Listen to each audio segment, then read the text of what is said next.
I want to give you an updated list of my top tips to be super healthy. A lot of these tips I'm going to share with you are based on my mistakes.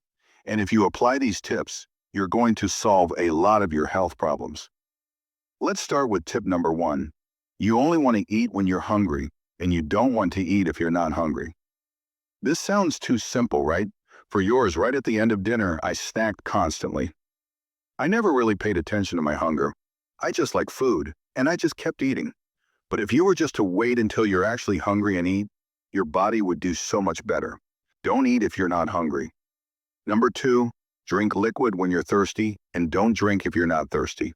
This ideal that we have to drink so much liquid is based on false information. You're diluting electrolytes, especially sodium. Now we can end up with a situation where you're creating more dehydration when you're drinking more liquid. The next tip relates to that tip I just mentioned. I find that when I drink carbonated water, I feel more hydrated. When I drink regular water, for some reason, I'm not as hydrated. The other thing that I do to hydrate myself is when I drink liquid, many times I'll put a tea bag in there that's naturally decaffeinated. For some reason, when I drink tea, I get way more hydrated. I can drink more water. It just feels better. And plus, I'm getting the phytonutrients from the tea. I will take a gallon glass jar and I'll fill up with water. I'll put a couple tea bags in there and I'll put it outside in the sun for 1 to 2 hours. The sun gives it infrared. Infrared actually makes structured water, which is really healthy. I've been doing that lately and my body loves it. Next tip, if you have a confusion of what diet to do or what food to eat, and you really don't know what is true or not, go ahead and try one diet and see how you feel.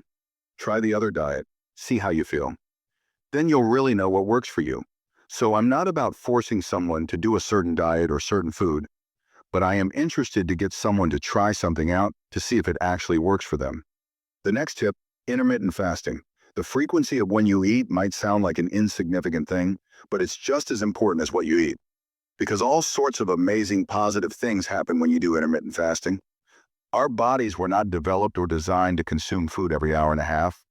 If we can match what our bodies are used to eating as far as the frequency, we can actually achieve a much greater level of health. It's taking these damaged proteins and it's recycling them into new tissue. It's also cleaning up pathogens and getting rid of bacteria, viruses, fungus, mold, and that happens when you're not eating. And this also relates to the next tip. Out of all the things that you can do that's bad for you, it's snacking, eating between meals. Why? Because, again, it spikes that insulin, especially if you're snacking on junk food.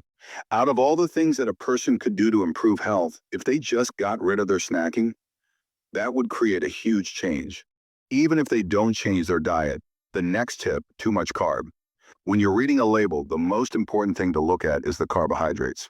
Not necessarily just the sugar, because a lot of these foods don't have any sugar, but at high carbs because they're adding starch, maltodextrin, flour.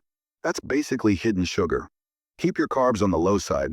In fact, in a given day, you don't want to consume more than 30 g of carbs per day. And this rolls into the next tip. When you get your blood test, I think it's very important to request a fasting insulin test for literally 10 to 15 to 20 years before you develop diabetes. Your fasting insulin levels are high, but the doctors never test that. So if you were able to test your fasting insulin, you could literally prevent diabetes because if it was high, you could do something about it. And that leads us to the next tip that's sort of related. And this is a blood test. Probably one of the most important blood tests is for vitamin D. At least 10,000 to 20,000 IUs of vitamin D every single day. It affects 10% of all of your genetics. And for some people that have autoimmune disease and chronic inflammation and other problems that relate to a poor immune system, they're going to need much, much higher levels of vitamin D to create the effect. It's really important to test vitamin D, and you can even do a home test. Then the second most important nutrient to focus on is your magnesium. Most people don't consume enough magnesium in their diet, so usually they're deficient. You need magnesium to help vitamin D work. Magnesium helps control calcium. Calcium causes contraction of the muscles, a muscle cramp, a spasm, and when you get those, you have too much calcium. But magnesium can come in as a remedy and get rid of that problem because it's the controller of calcium. Now let's go to the next tip. That's potassium. If you look at all the nutrients you need in amounts, Potassium is the one we need in a very, very large amount. We need like 4,700 milligrams of potassium every single day. Potassium is a physiological tranquilizer. It calms the nervous system down. It helps lower blood pressure. It also helps increase your energy. It's a major electrolyte. It's good for the heart. The next tip relates to vitamins, the multivitamins that make the most money. Like I'm talking billions, okay? Okay, and I'm not going to mention their names, have the worst ingredients in the world. Nothing is from food. It's all just synthetics. Don't waste your money. Find something quality. But you have to realize that even like the vitamin C, they make it from cornstarch and sulfuric acid.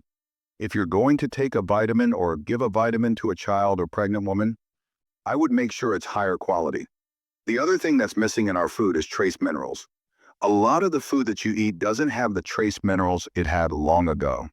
The microbes are not in the soil because we're growing stuff on sterilized soil. When you're eating food that's not grown on something that has a lot of nutrients. So let's say it's grown with hydroponics, like in water with 15 added minerals, you're not getting all the trace minerals that you need. One additional supplement that I would recommend is a trace mineral supplement because a lot of people are deficient. The trace minerals will be zinc, iodine, manganese, selenium, things like that. Next tip, out of all of the proteins that you can consume, red meat is one of the most nutrient dense. If you want to feel really good and you want to be more energetic or you want to handle your low blood sugar, red meat will do the trick very quick. It's going to perk you right up. Not necessarily for the iron, it's actually from the protein because our bodies really need a sufficient protein and grass-fed red meat will give you the highest quality. Next tip, if you're like me and you have a history of a lot of antibiotics, realize that a lot of your problems now could be related to the antibiotics. We were told that when we take an antibiotic that those microbes will come back. A lot of strains do come back, but not to the level where they should be. And one of the most powerful things you can do is make your own probiotic yogurt-like mixture, which creates some of the most amazing effects in your body. And next tip is overtraining kills your testosterone. If you overtrain and don't let your body recover, not only are your hormones going to be messed up, but you will not achieve the gains and the improvements that you could, and you're going to find your energy is going to go down, down, down, down. And so many other issues can occur, especially with inflammation.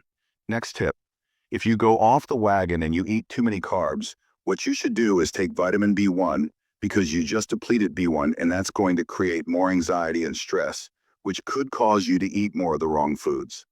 Take more B1 to repair some of the damage and also get rid of some of the side effects that are occurring because you just ate that carb. Next tip, be careful of taking any iron supplements.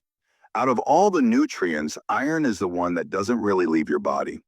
Probably the only time I would recommend taking an iron supplement is if you are menstruating and you lost blood.